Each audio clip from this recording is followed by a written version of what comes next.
President Halimah Yacob is urging companies to put in place a code of practice for employing workers with disabilities. She says that this will help workers cope in the workplace.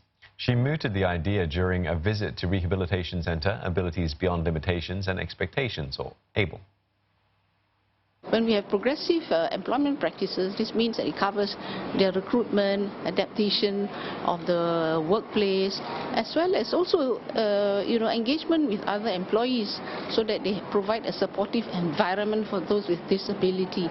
The reason why we need such progressive employment practices for people with disabilities is very obvious, because to provide them with that sense of self-esteem, fulfillment when they're able to work. Madam Halimah says the centre will receive another 2 years of funding from the President's challenge for its speech and language therapy program. ABLE also helps the disabled return to work.